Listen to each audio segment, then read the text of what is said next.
第19章。阿波羅喺哥林多嘅時候，保羅經過咗上邊一帶嘅地方，就嚟到以弗所，喺嗰度遇見咗幾個門徒，問佢哋話：你哋信嘅時候受咗聖靈未啊？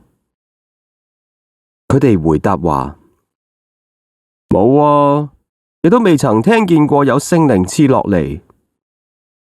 保羅話：咁樣，你哋受嘅係乜嘢嘅洗呢？佢哋話：係約翰嘅洗。保羅話：約翰所行嘅係悔改嘅洗，話俾百姓知應該信嗰個喺佢以後嚟嘅，就係耶穌。佢哋聽見咗呢啲嘅說話，就奉主耶穌嘅名受洗啦。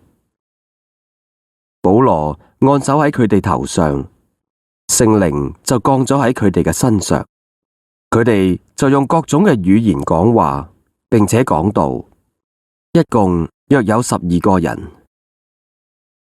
保羅入到去會堂，放膽講道，一連3個月，辯論神國嘅事，勸導眾人。後嚟有啲人心裏面剛硬唔信，就喺眾人面前毀謗呢一個道。保羅就離開咗佢哋，亦都叫門徒同佢哋分離，就喺推拿奴嘅學院嗰度天天辯論。咁樣有2年之久，叫一切住喺亞西亞嘅，無論係猶太人係希利尼人，都聽見主嘅道。神藉保羅嘅手行咗一啲非常嘅奇事，甚至有人從保羅身上攞手巾或者圍裙放咗喺病人身上，病就退咗，惡鬼亦都出咗去啦。嗰個時候，有幾個遊行各處念咒趕鬼嘅猶太人，向嗰啲被惡鬼附住嘅人擅自稱主耶穌嘅名，話：我奉保羅所傳嘅耶穌，勒令你哋出嚟。做呢啲事嘅有猶太祭司長基雅嘅7個兒子。惡鬼回答佢哋話：耶穌我認識，保羅我亦都知道，你哋卻係邊個？惡鬼所附住嘅人跳咗喺佢哋身上，打贏咗佢哋其中嘅2個人，制服咗佢哋，叫佢哋赤住身，受住傷，從嗰間屋裏邊逃跑咗出嚟。凡住喺以弗所嘅，無論係猶太人係希利尼人，都知道呢啲嘅事，亦都懼怕。主耶穌嘅名從此就尊大啦。嗰啲已經信嘅，好多有人嚟承認訴說自己所行嘅事。平時行邪術嘅，亦都有好多人將書攞出嚟堆積喺眾人面前焚燒。佢哋計算書嘅價值，就知道合共有5萬塊錢。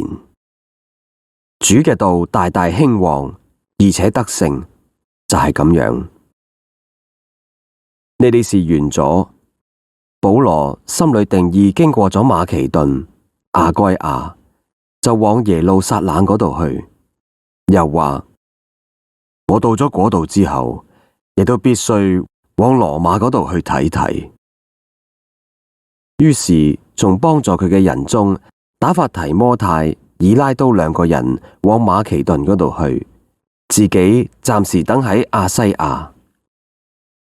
嗰個時候，因為呢個道起咗擾亂唔少，有一個銀匠名叫底米丟，係製造亞底米神銀重嘅。佢使呢一樣手藝人生意發達。佢聚集佢哋同同行嘅工人，話：眾位，你哋知道我哋係依靠呢一門生意發財嘅。呢一個保羅不但喺以弗所，亦都幾乎喺亞西亞全地引發迷惑好多嘅人，話人手所做嘅唔係神。呢個係你哋所睇見、所聽見嘅。咁樣唔單止我哋呢一個事業被人藐視，就係大女神阿底米嘅廟，亦都被人輕忽啦。連亞西亞全地同普天下所敬拜嘅大女神嘅威榮，亦都要消滅啦。眾人聽見就怒氣填胸，喊住嘅話：以弗所人嘅女神，偉大嘅阿底米啊！滿城都轟動起嚟，眾人攞住同保羅同行嘅馬其頓人該猶同埋阿里達古，齊心咁湧入到去戲院裏面去。保羅想要入去到百姓嗰度，門徒卻係唔准佢去。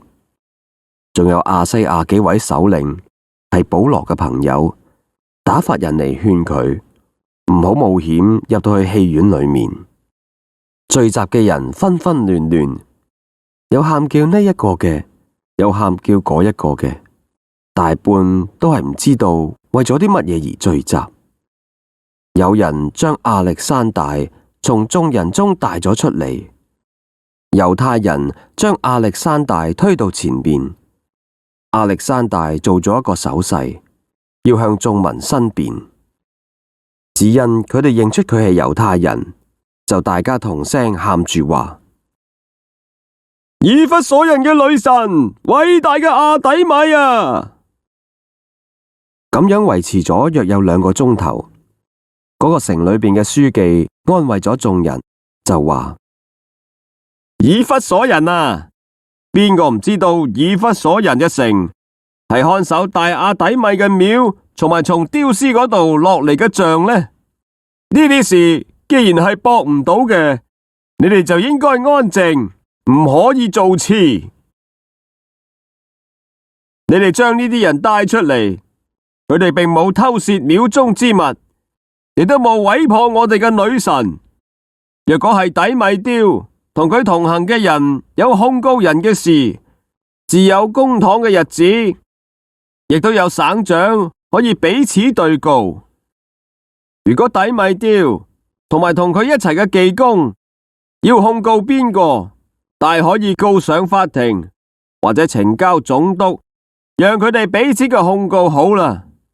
你哋若果係查問其他嘅事，就可以照常例咁樣聚集斷定。